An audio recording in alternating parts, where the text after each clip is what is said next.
Olá pessoal, tudo bem com vocês? Me chamo Keitiane Freire Ramos, sou acadêmica do curso de Licenciatura em Ciências Biologia e Química pela Universidade Federal do Amazonas, UFAM. Também faço parte do Laboratório de Ictiologia e Ordenamento Pesqueiro do Vale Rio Madeira, ULIOP. Então vamos falar um pouco sobre a pesca artesanal do aruanã, Oceoglossum bicirrosum, no sul do Amazonas. Além de mim, os outros colaboradores desse trabalho são Jéssica Vieira, Larissa, João e Marcelo. Então, para falar um pouco sobre a pesca, é importante salientar que ela é uma das atividades humanas mais importantes na Amazônia, constituindo fonte de alimento, comércio, renda e lazer para grande parte de sua população, em especial as que residem nas margens dos rios de grande e médio porte, que são as comunidades ribeirinhas.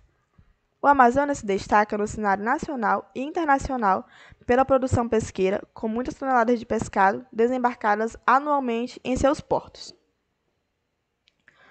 Osteoglossum bicirrosum, aruanã, é uma das principais espécies encontradas na pesca artesanal e comercial na Amazônia. A ampla disponibilidade, o alto teor de proteína e o preço acessível tornam essa espécie atrativa para a população na Amazônia. Então, essas são uma das principais características de sua comercialização e da sua pesca. Para tal, o objetivo desse trabalho foi analisar a produção pesqueira da espécie aruanã no período de maio de 2018 a abril de 2019, desembarcadas na colônia de pescadores Z31, no sul do Amazonas.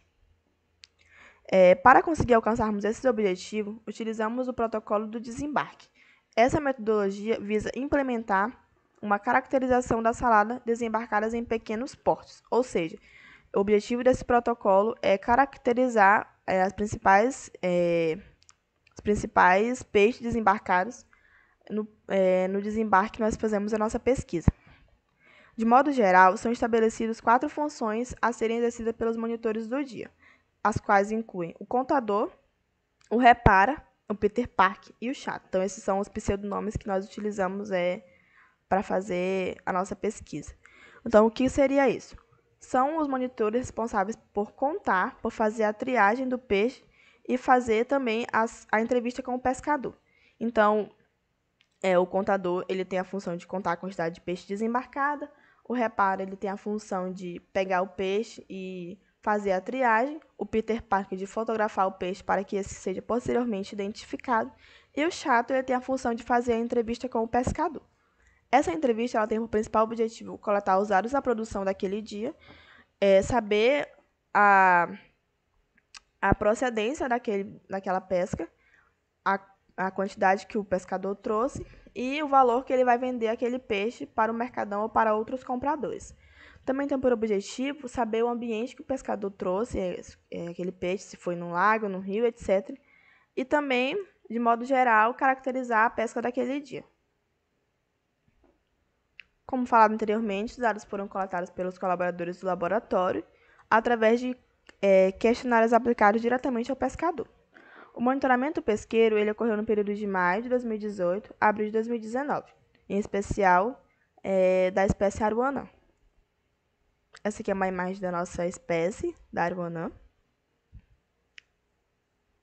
Uma outra imagem aqui mostrando um pouco da realidade dos colaboradores do laboratório, fazendo a triagem do peixe e anotando os dados biométricos dele. Como resultado, tivemos que os peixes foram coletados com malhadeiras de diferentes tamanhos, que são os apetrechos de pesca mais utilizados pelos pescadores, e o que se sobressaiu quando se refere às embarcações foram as canoas a motor. É importante salientar que o principal motivo que elas são mais utilizadas são pelo fato de que são mais acessíveis no preço de custo e também são fáceis de manusear. Os aruanãs foram encontrados em 11 localidades diferentes, em ambientes como lagoas, igarapés e rios. O tamanho do peixe ele variou de 27 centímetros a 72 centímetros de comprimento, e o seu peso esteve entre 530 a 2,5 kg de quilo por peso. Nesse período, foram contabilizados 206 espécimes, totalizando 258,26 quilos. O valor de sua comercialização, que é o valor que o pescador vende seu peixe, variou de R$ 3 a R$ 5, e a receita total obtida no período foi de R$ 896,40 centavos. O pico de produção foi durante o período da seca, que foi o mês em que mais se sobressaiu essa espécie, durante o mês de agosto. Vale salientar que as informações obtidas foram geradas a partir de uma tecnologia social de baixo custo, baseada no método experimental adaptado para a realidade da pesca local, ou seja, a metodologia que nós utilizamos para coletar os dados do desembarque, ela foi adaptada à nossa realidade. Então, inclusive os nomes que nós damos aos nossos monitores, é um método que nós utilizamos para conseguir os nossos dados, conseguir coletar os dados do desembarque. É uma metodologia adaptada. E cabe a cada monitor ter o senso crítico, né, ter aquela responsabilidade e aquele molejo de conseguir coletar os dados com os pescadores. Por que eu falo isso? Porque durante a pesca, a gente sabe que o pescador, o que ele quer fazer é vender o seu peixe. Então, muitas vezes, torna-se um incômodo chegar, abordar ele para fazer a entrevista. É importante ter esse jogo de cintura, é importante ter essa flexibilidade da parte dos monitores para que para que ambos sejam beneficiados, tanto o pescador consiga vender o seu peixe, como nós conseguimos fazer a nossa entrevista e conseguir coletar os nossos dados ali, que é o nosso objetivo. Essa aqui é uma imagem da principal embarcação utilizada, que é a canoa motor, o nosso belíssimo Rio Madeira, para quem não conhece. Como considerações finais, temos que a pesca na região ocorre de maneira artesanal, com predominância de canoas a motor e desembarque com alta diversidade de espécies com baixo valor comercial, que são denominadas salada.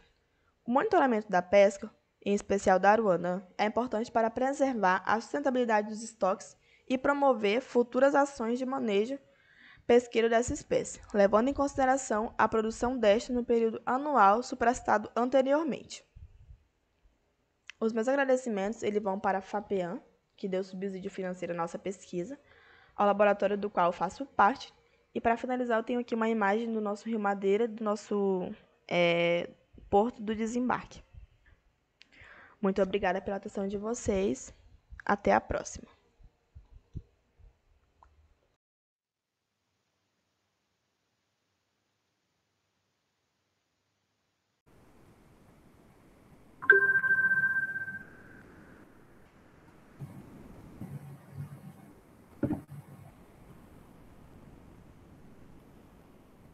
Olá pessoal, eu sou o João Daniel Ferraz, eu sou biólogo e sou mestre pela Universidade Estadual de Londrina e atualmente eu sou doutorando de mesma instituição.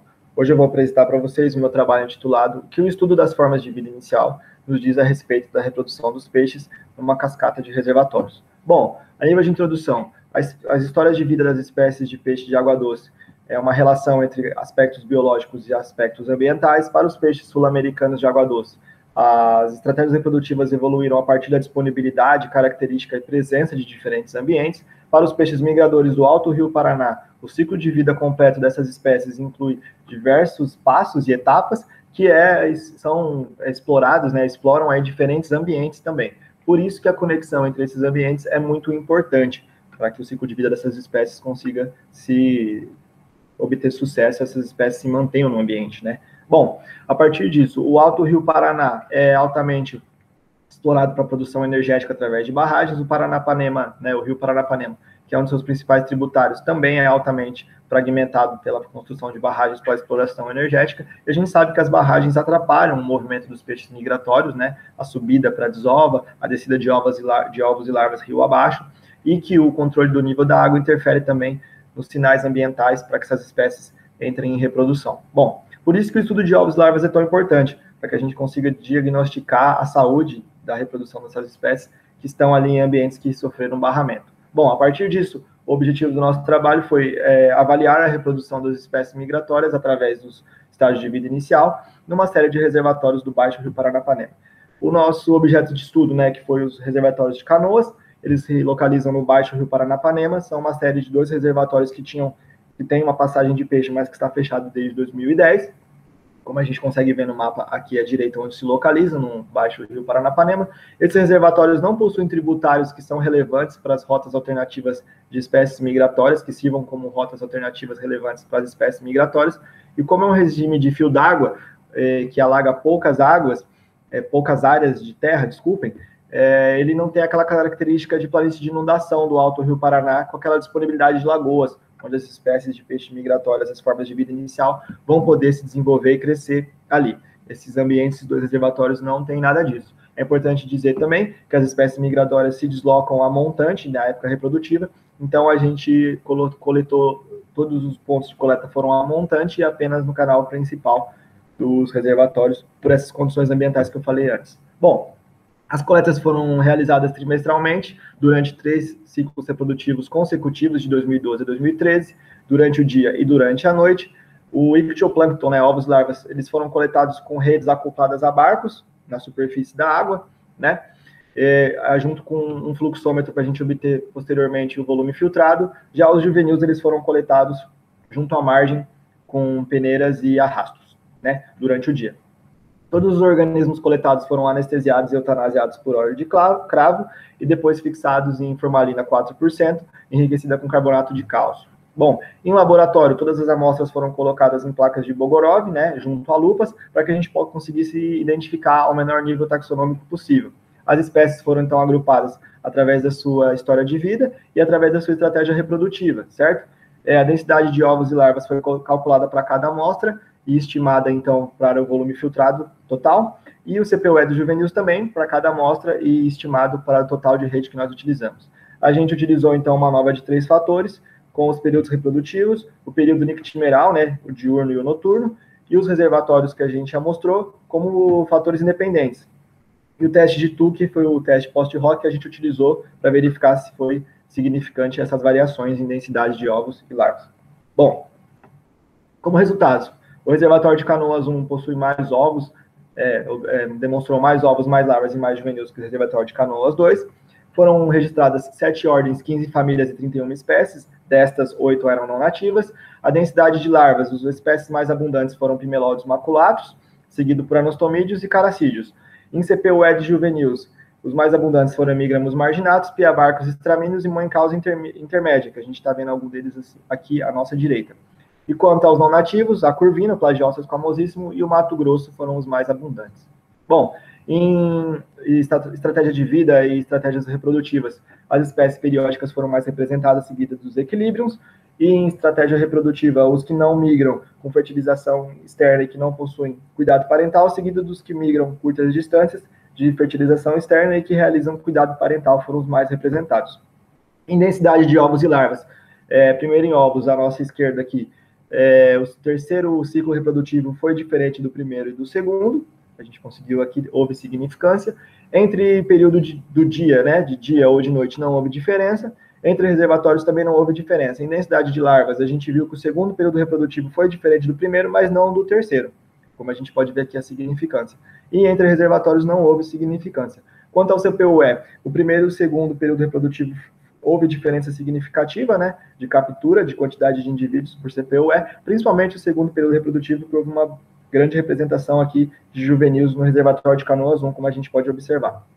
Bom, a nível de discussão, o Alto Rio Paraná possui 19 espécies migratórias de longa distância e nossos resultados a gente conseguiu coletar apenas 3, anostomídeos, pimelóides maculatus e sorubim lima. A falta desses ambientes críticos, né, que são tributários para as desovas e as lagoas para o crescimento e desenvolvimento dessas espécies, pode ter influenciado os nossos resultados, né? Com exceções, por exemplo, os anostomídeos, algumas espécies, apesar da maioria delas serem migradores de longa distância, algumas espécies possuem adaptações que conseguem concluir o ciclo de vida em ambientes barrados, né? De mesma forma, pimelóides maculatus, considerado um migrador de longa distância, ele possui adaptações biológicas reprodutivas onde ele consegue manter populações em ambientes barrados. Esses atributos ecológicos estão compartilhados pela curvina também invasora, que se dá bem nesses ambientes. E as outras espécies periódicas que se deram bem, foram bastante representadas, que são os caracídeos de pequeno porte, como o Mato Grosso e a moencausa, apesar de serem periódicos, eles se comportam como oportunistas nesses ambientes, né? Então, por isso que eles podem estar bem representados também. Além disso, o controle do nível da água pode ter influenciado também a questão de gatilho, né? A maturação dos ósseos, das gônadas, a migração, a desova e o desenvolvimento de ovos e larvas, a sobrevivência de ovos e larvas. Por quê? Se a gente olhar à direita aqui, a gente observa que os reservatórios, principalmente o de Canoas, na época reprodutiva dos peixes, que é o momento de chuva, o nível deveria estar mais alto, o nível em alguns momentos estava bem baixo, bem abaixo do resto do ano. Isso pode ter influenciado também nossos resultados. E, além disso, a gente percebeu que o período reprodutivo dessas espécies, né, onde a gente trabalhou, a época chuvosa dentro desse período reprodutivo desses 3 anos, ela foi incomum. a gente teve algumas secas no sul do Brasil no primeiro período reprodutivo, de 2012 a 2013, e também teve manifestações do El Niño no terceiro período reprodutivo, de 2014 a 2015. Então, a gente consegue ver nos gráficos à esquerda aqui, onde a gente tem as setas onde a gente coletou, que muitos níveis, né, as médias de chuva, de precipitação, durante o período reprodutivo e o período chuvoso, onde deveria estar chovendo bastante, choveu muito pouco. A gente vê que estava bem abaixo do que deveria estar chovendo aqui nesses gráficos. Isso pode ter influenciado também os resultados. Bom, como conclusão, a falta de ambientes críticos, né, o controle do nível da água pelas barragens e esses eventos climáticos que não são comuns podem ter influenciado os nossos resultados, né, o que sugerem que os peixes migratórios não estão conseguindo se reproduzir nos reservatórios de canoa. Por outro lado, as espécies que têm condições de se adaptar a esses ambientes, né, ao regime lêntico e essas condições, essa falta de tributários e de lagoas, mas conseguem se adaptar a essa condição, estão se dando bem, como eu mostrei algumas espécies que foram bastante abundantes. Por isso que existe a necessidade do monitoramento constante da ictiofauna de reservatórios, principalmente pensando no estoque pesqueiro e nos recursos pesqueiros, né, para que não se perca ao longo do tempo todos esses recursos pesqueiros e essa biodiversidade, essa riqueza, certo? Bom, essas foram as referências utilizadas no meu trabalho. Aqui estão os agradecimentos, a CTG Brasil, que financia o nosso projeto e nos ajuda, a CAPES, que me concedeu bolsa durante o mestrado, e o programa de pós-graduação em Ciências Biológicas. Eu agradeço, pessoal. Muito obrigado.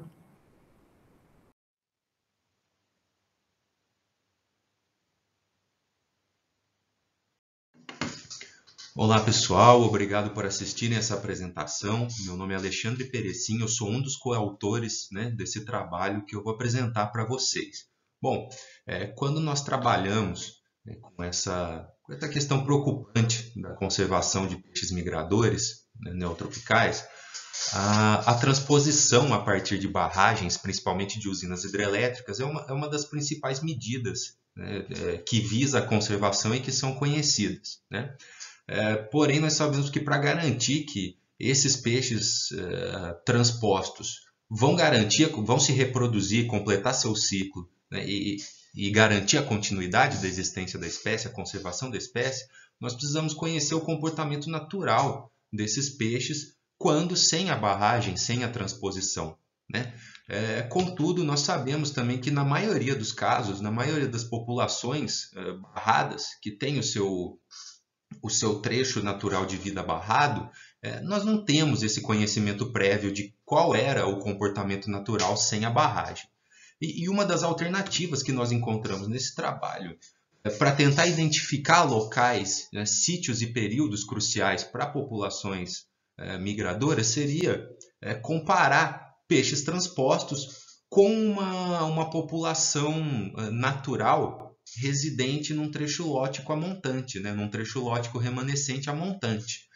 Então, a nossa região de estudo foi o Alto Rio São Francisco, a parte superior do Alto Rio São Francisco, né, aí no trecho que envolve a barragem da usina hidrelétrica de Três Marias. Então, existe um grande trecho lótico a jusante, nós sabemos que existe uma acumulação de peixes no sopé da barragem, principalmente no período da Piracema, e existe um trecho lótico remanescente de 450 quilômetros, situado a montante do reservatório da usina de Três Marias, onde nós sabemos que existe uma população natural residindo nesse trecho que completa seu ciclo de vida, que tem um período de migração bem determinado, tem sítios de desove, tem sítios de alimentação, né? Então, nós capturamos 393 pioas, né, proquilodos costatus, em 2014 e 2015. Então, 177 dessas pioas foram capturadas e soltas nesse trecho lótico a montante do reservatório da usina de Três Marias. 146 pioas foram capturadas a jusante, né, e soltas nesse mesmo trecho lótico a montante da população natural. E 80, nós estamos chamando aqui de população natural esses peixes que vivem no trecho lótico a montante, né? E 80 desses peixes foram capturados a jusante também, a jusante da usina, e soltos no reservatório, tá? Esses peixes eles foram capturados com tarrafa para evitar ao máximo, né, garantir o mínimo de injúria. Eles foram anestesiados, marcados com radiotransmissores intracelomáticos, suturados e soltos após a recuperação da anestesia. A cirurgia acontecia sempre no local de soltura. Eles eram transportados, aqueles que tinham que ser transportados eram transportados antes da cirurgia, ok? Existia aí uma estrutura de 14 estações fixas de recepção de sinal de biotelemetria, né? Essas estações elas estavam montadas na estrutura da própria barragem, da própria usina, no vertedor e do canal de fuga, na calha principal do Rio São Francisco e nos principais tributários do reservatório, por exemplo, o Rio do Boi, o Rio Borrachudo, né? O Rio Indaiá e também no Rio Pará, que é um tributário do Rio São Francisco na sua parte lótica montante. Então, também nós fizemos também alguns rastreamentos aéreos, principalmente durante o período da Piracema, para identificar o paradeiro de peixes que foram além da região coberta pela estrutura fixa de recepção do sinal. O que nós observamos? Que essa população natural do trecho lótico a montante, eles têm uma área de vida bem maior, né, do que os demais. Né? Eles fazem longas migrações a montante, até aproximadamente 400 quilômetros, num período muito bem determinado, que é ali entre outubro e novembro, que é um período que corresponde ao início das chuvas na região e que é prévio aos picos de fluxo do rio. Né? Então, o rio ele atinge o seu maior fluxo depois desse período do início de migração da população natural. E esses peixes, após a desova, eles retornam aos seus sítios iniciais, da onde eles partiram, e esse retorno acontece entre janeiro e junho.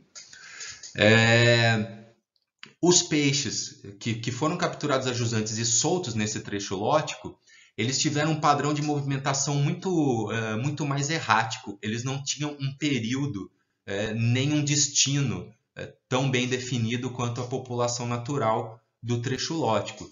E muitas vezes eles iniciavam a sua migração em períodos posteriores àqueles da população natural, quando o rio já estava atingindo aí o seu maior fluxo. Então, aqui nesse gráfico a gente consegue ver, né, na linha tracejada o fluxo. As barras pretas são o início da migração da população local. Né? Então, a gente vê que o início da migração, aí, na sua maior parte, é anterior ao pico de fluxo. E no caso da população transposta, né, são essas barras brancas aqui, a migração ela é mais tardia quando ela acontece. Muitos também realizaram movimentos a jusante, enfim, sem um padrão espacial e temporal tão conspícuo quanto da população local, tá? Da população natural do trecho lótico.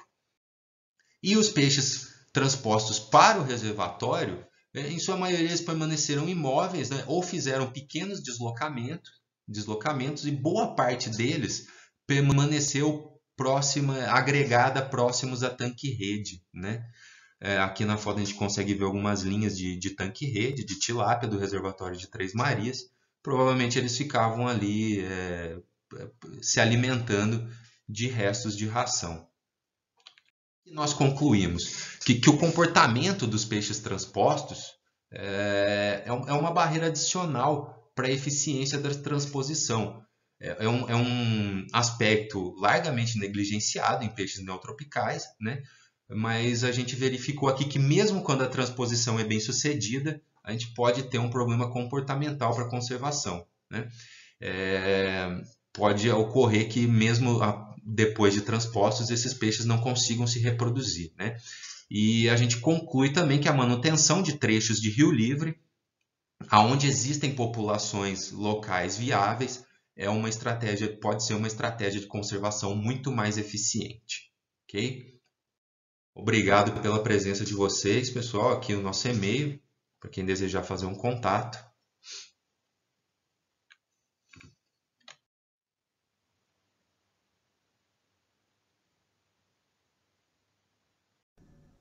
Olá a todos. O título do nosso trabalho para o 8º Simpósio de Ecologia de Reservatórios são Novos Registros de Psilogramos Kennedy, Eigenmann, 1903, um pequeno caraciforme não nativo em reservatórios da bacia do Baixo Rio Paranapanema. cuja autoria é de Lucas Ribeiro Jarduli, Alan David Pereira, Diego Azevedo Zocal Garcia, João Daniel Ferraz, Iago Vinícius Geller e Mário Luiz Orsi. Psilogramos é um gênero monotípico que inclui apenas a espécie lêntica, representada nessa figura, Psilogramus kennedy, que pode atingir até cerca de 6 centímetros de comprimento e habita áreas de várzeas habitualmente associados a macrófitas aquáticas. Essa espécie é descrita de Campo Grande, Assunção, no Paraguai, bacia do Rio Paraguai, e a sua distribuição natural é relatada para o sistema do Baixo Paraná, Paraguai e bacias do Rio São Francisco, a jusante da cachoeira conhecida como Salto Sete Quedas, no Baixo Rio Paraná. A ocorrência de Psilogramus kennedy na bacia do Alto Rio Paraná pode estar associada à transposição do Salto de Sete Quedas. Esse salto funcionava como uma barreira natural entre o sistema Baixo Rio Paraná-Paraguai e Alto Rio Paraná. Essa barreira natural foi inundada após a construção da barragem de Itaipu, o que possibilitou a transposição de algumas espécies, entre elas Psilogramus kennedy.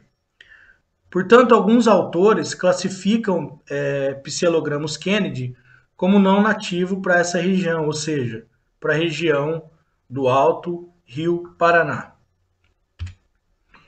Em um estudo recente, Jarduli e colaboradores revisaram 90 estudos independentes e nesse trabalho foram compiladas 225 espécies de peixes presentes na bacia do Rio Paranapanema. E Psilogramus kennedy, até o momento, não havia sido registrado para este rio. Então, o objetivo desse trabalho é de relatar novos registros da espécie Psilogramus kennedy, presentes em 2 reservatórios do Baixo Rio Paranapanema, e, além disso, compreender a distribuição potencial da espécie, utilizando o modelo de distribuição de espécie, MDE, indicar áreas que apresentam condições ambientais favoráveis para o estabelecimento dessa espécie.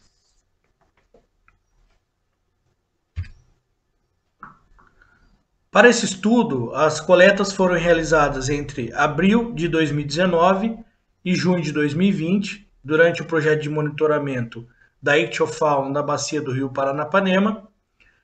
Os espécimes foram coletados em 4 pontos no reservatório de Rosana e reservatório de Taquarussu, totalizando 4 pontos, ambos no Baixo Rio Paranapanema, utilizando peneira e rede de arrasto com autorização do Comitê de Ética, conforme consta nessa apresentação.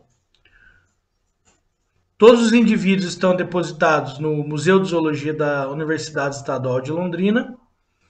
Os autores confirmaram a identificação com base na descrição original de Eigenmann e Kennedy, 1903, de acordo com Otto e colaboradores, 1918.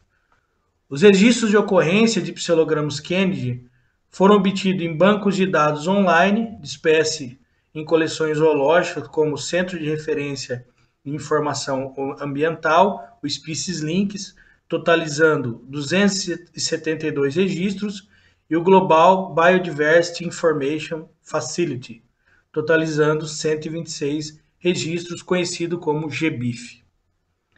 Para modelar o nicho ambiental relacionado à área de ocorrência nativa de Psilogramus kennedy, foram utilizados dados de ocorrência onde a espécie é nativa, que totalizou 261 registros, ou seja, a bacia do Rio Paraguai, representada na figura em um cinza um pouco mais escuro no mapa acima.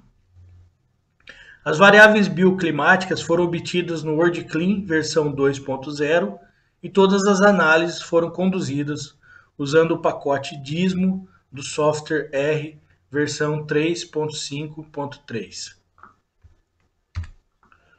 Foram capturados um total de 125 exemplares associados a lagoas marginais e bancos de macrófita, principalmente na zona litorânea dos reservatórios estudados. Com base nos preditores ambientais, por meio da modelagem de nicho, com os dados de ocorrência de psilogramos Kennedy, juntamente com os novos registros encontrados na bacia do Baixo Rio Paranapanema, a gente pôde entender o seu potencial de distribuição em áreas de ocorrência onde a espécie não é nativa, ou seja, na região do Alto Rio Paraná. Conforme a figura, o modelo mostra maior adequação para psilogramos Kennedy em áreas da bacia do Rio Alto Paraná, como trechos inferiores do Rio Paranaíba, Grande, Tietê, Rio Paranapanema, principalmente em sua região baixa, onde foram feitos os novos registros. Além das variáveis ambientais, podemos destacar que a construção de usinas hidrelétricas parece ter favorecido também o estabelecimento de psilogramos Kennedy em reservatórios, conforme relatado por Garcia e colaboradores em 2018, para outras espécies de peixes não nativas no Rio Paranapanema. Bom, barragens e construções de reservatórios são conhecidas globalmente como hotspots para espécies invasoras, e a colonização de pequenas espécies em reservatórios é um padrão amplamente registrado na literatura. Espécies que habitualmente se associam com macrófita na zona litorânea de reservatórios parecem ser favorecidas. As invasões biológicas são sérias ameaças à bacia do Alto Rio Paraná e Rio Paranapanema, e a compreensão de aspectos biológicos e ecológicos e a distribuição potencial de espécies não nativas pode servir de base para medidas preventivas.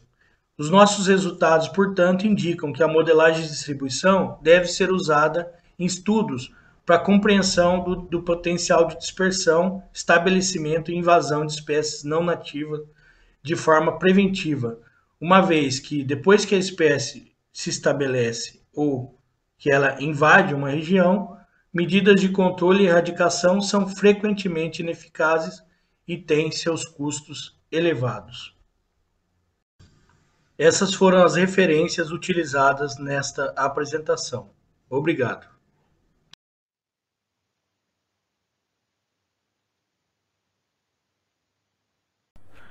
O trabalho está relacionado a aspectos da biologia pesqueira de 4 espécies de peixes sob influência da UHE Tucuruí Pará Brasil, composto por Fábio Alexandre Travassos, Miguel Petrelli Júnior, Eduardo Meneguzzi Brambila e James Raul Garcia. Como histórico do reservatório de Tucuruí, evidencia-se a instalação hidrelétrica que modificou condições ambientais ao longo dos anos.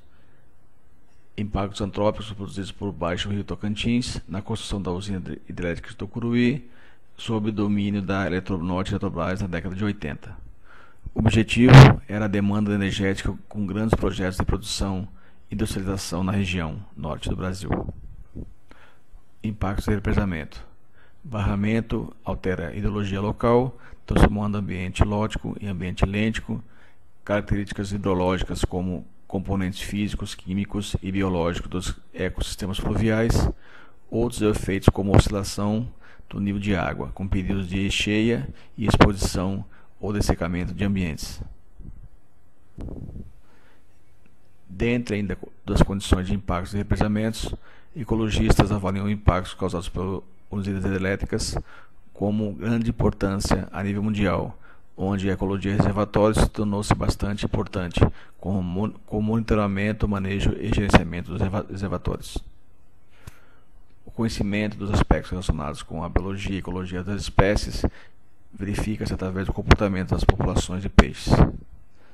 Algumas análises utilizadas para esse monitoramento são a relação peso-comprimento, fator de condição. Isso através também verificar também de programas de manejo pesqueiro. Como objetivo desse trabalho, pretendeu-se verificar a influência da UHE Tucuruí sobre aspectos da biologia pesqueira de 4 espécies, relacionando a relação peso-comprimento, fator de condição, proporção sexual. Assim, pretendeu-se fornecer informações sobre os impactos da usina sobre tais espécies, contribuindo para futuras tomadas de decisões quanto ao gerenciamento e manejo do reservatório de Tucuruí.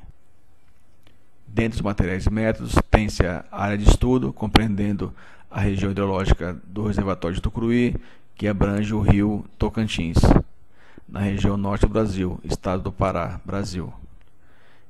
A região de estudo compreende a região de montante, indo de Marabá, indo até a região de Jusante, na cidade de Limoeiro do Ajuru, já próximo à desembocadura do rio na Baía do Guamá, em Belém. As espécies para o estudo foram Curimata acutirostris, Curimata inornata, Curimata vittata e Pseudogaster amazônica, sendo curimatídeos com tamanhos muito próximos e algumas características também quase semelhantes. Dentro do procedimento de campo e laboratório, houve-se a coleta, sempre evidenciando a questão dos períodos de inverno e chuva, sendo os meses de dezembro a março, e verão e seca entre junho e novembro, sendo característica da região norte do Brasil.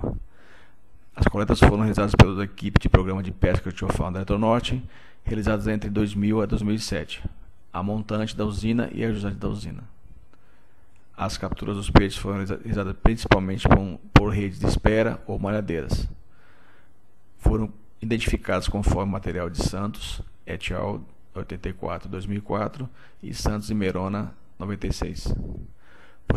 Posteriormente, os peixes foram levados para o laboratório para verificar comprimento e peso, através de ictiômetro e balança analítica, e verificando os dados biométricos como o comprimento padrão e total, e peso total. Dentre ainda a análise de dados, verificou-se a razão entre os sexos, conforme Vazoller, 1996, em relação ao peso e comprimento e o fator de condição.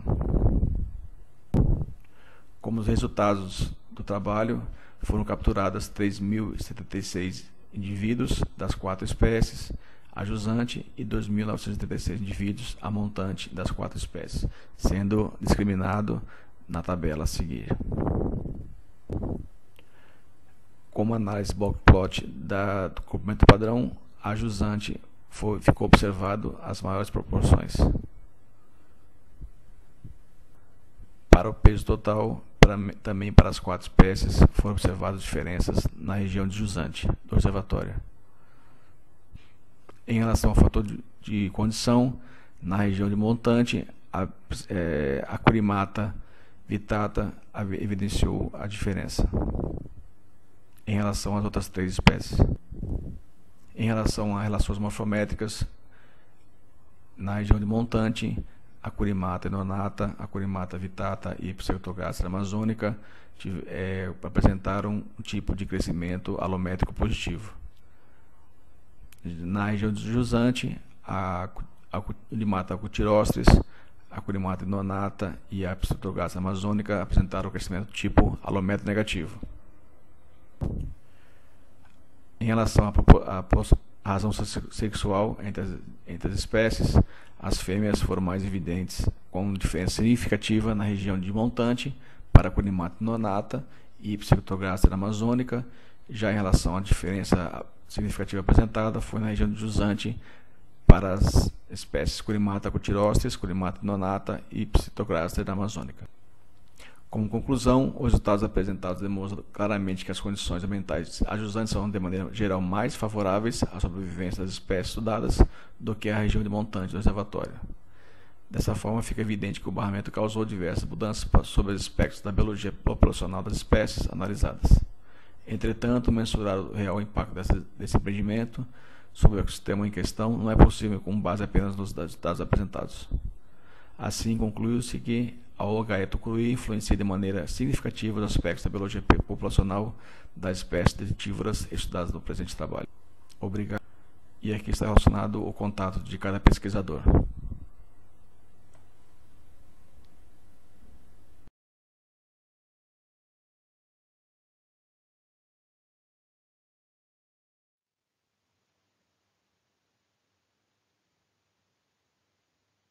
Oi, pessoal! Bem-vindos ao 8º Simpósio de Ecologia de Reservatórios. Vocês conhecem os drones subaquáticos? e o potencial de sua aplicação para a coleta de dados abióticos e bióticos em reservatórios? Possivelmente não. Então me acompanhe nesse vídeo que lhe mostrarei os exemplos e as oportunidades na aplicação desses equipamentos no monitoramento de peixes em reservatórios. Eu sou Gustavo, mestrando em Biologia Animal aqui da Universidade Federal Rural do Rio de Janeiro, e esse é o professor Francisco Gerson Araújo, meu orientador e coordenador desse projeto. Os drones subaquáticos são sistemas robóticos submersíveis controlados da superfície em tempo real. Eles também são conhecidos como pequenos RUVs, que são veículos operados remotamente. Cada equipamento possui especificidades técnicas de acordo com o fabricante e a finalidade de uso. Eles têm uma grande variação na potência, na autonomia, na profundidade, acessórios e, consequentemente, no preço. Porém, eles são compostos basicamente por uma câmera montada no invólucro impermeável, com hélices para as manobras, preso a um cabo até a superfície, onde são transmitidos sinais de vídeo e telemetria. Aqui um exemplo de como é o funcionamento um pouco do equipamento. A gente tem o próprio equipamento que está preso a um cabo wireless, que vai retransmitir esse sinal até um computador ou um celular. E a gente acessa todas essas informações em tempo real, assiste os vídeos, coleta as amostras por um aplicativo. E o bacana desses equipamentos é que existe uma série de dispositivos que podem ser acoplados a determinados modelos, como amostradores de fauna bentônica, de sedimentos, braços robóticos, sondas multiparâmetros para medir a qualidade da água, sistemas ópticos para quantificar zooplâncton, hidrofones, sonares. Isso tudo torna os RUVs uma ferramenta multifuncional poderosa e com grande potencial no monitoramento dos ambientes aquáticos. Os drones, ou os veículos operados remotamente, eles têm sido empregados desde a década de 80, porém as pesquisas vêm sendo basicamente restritas ao ambiente marinho.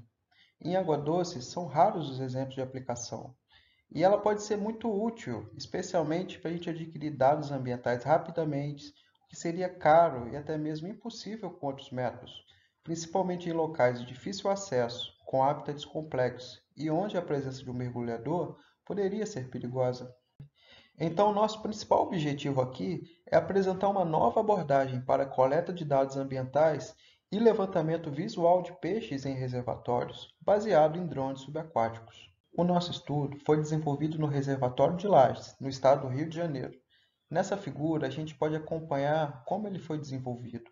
A gente realizou transectos com o RUV ao longo do gradiente vertical do reservatório, mas acompanhando as margens. Basicamente um transecto perpendicular às margens. A gente subdividiu as nossas visualizações, as variáveis ambientais, em 3 grandes zonas. O litoral, que vai de 0 a 7 metros, uma zona de transição, que seria de 7,1 até 15 metros, e uma zona mais profunda, que é paralela ao hipolímio nesse reservatório. Tanto as 3 zonas que a gente desenvolveu nas margens, elas são paralelas com o padrão de estratificação termoquímica do reservatório. Então, elas refletem essas características físico-químicas, mas também agregam variáveis do habitat, como os galhos, as rochas, as folhas. A principal hipótese testada nesse estudo é que nós visualizaríamos mais peixes concentrados aqui na zona litoral, especialmente em virtude da maior oxigenação e uma maior estruturação do habitat, quando comparado às camadas mais profundas, mais homogêneas, anóxicas e com baixa disponibilidade de alimentos. Aqui um pouco mais de detalhes, a gente estabelece então as 3 zonas, opera o RUV nesse gradiente que é paralelo às margens, em uma velocidade constante, numa altitude constante, filmando sempre em direção às margens. E à medida que a gente vai fazendo o transecto, a gente já anota quais são as espécies observadas, sua abundância, bem como as variáveis físico-químicas e do habitat associadas. Depois a gente pega isso tudo e aplica técnicas não paramétricas. Então o que a gente observa são 3 zonas ambientais bem demarcadas. A gente pode observar o litoral associado positivamente às maiores taxas de cobertura de galhos, de folhas, com uma maior disponibilidade de oxigênio, com águas mais quentes e com uma transição dessas variáveis até o fundo, mais homogêneo, anóxico e menos estruturado. E a gente observa que os peixes respondem a esse gradiente ambiental. Nós observamos, por exemplo, que a maior riqueza de espécies e abundância ocorre preferencialmente no litoral, enquanto as camadas mais profundas sustentam menores abundâncias e uma menor riqueza de espécies. E com essas informações que adquirimos, a gente também consegue traçar perfis de distribuição para cada uma das espécies. A gente observa, por exemplo, que os tucunarés e as tilápias, que são espécies alóctones no reservatório, eles ocuparam faixas estreitas no litoral, enquanto os bagres e os cascudos atingiram profundidades maiores. Mas uma das nossas principais surpresas foi exatamente o Pimelodella lateristrica, que é um pequeno bagre, sendo capaz de ocupar até 40 metros de profundidade, em águas hipóxicas com baixa estruturação. Aqui a gente observa vários registros fotográficos das espécies realizados com o drone no reservatório. A gente vê que é possível identificar as espécies, porém, no caso de espécies congêneres, que têm morfologia um pouco aparentada, como no caso dos tucunarés, a gente optou por identificá-los a nível de gênero, porque é muito difícil distingui-los através de vídeos. Uma outra lacuna do método é que pode ser muito difícil estabelecer transectos e filmagens em reservatórios com águas turvas ou turbulentas, porque seria muito difícil controlar os vídeos nessas condições e também adquirir imagens. Em conclusão, nesse estudo a gente fornece um dos primeiros insights sobre a aplicação de pequenos ROVs ou drones subaquáticos para monitorar peixes em reservatórios. A gente encontra um gradiente vertical nas características ambientais com diferentes estruturas da assembleia de peixes. A gente mostra que a maior abundância e riqueza de peixes ocorre no litoral, o que pode estar associado a uma maior heterogeneidade ambiental e condições físico-químicas mais adequadas. A gente também detecta, surpreendentemente, o Pimelodella lateristriga, que ocorre tipicamente em riachos rasos, sendo capaz de explorar as zonas mais profundas do reservatório. Mas, de modo geral, esses equipamentos podem ser uma ferramenta ambiental muito valiosa para a coleta simultânea de dados abióticos e bióticos, especialmente em reservatórios profundos, com hábitats variáveis e complexos, onde o uso de técnicas tradicionais tem se mostrado insuficiente para uma imagem mais holística do ambiente. Então é isso, gente. Eu agradeço a paciência e a oportunidade. Abraços!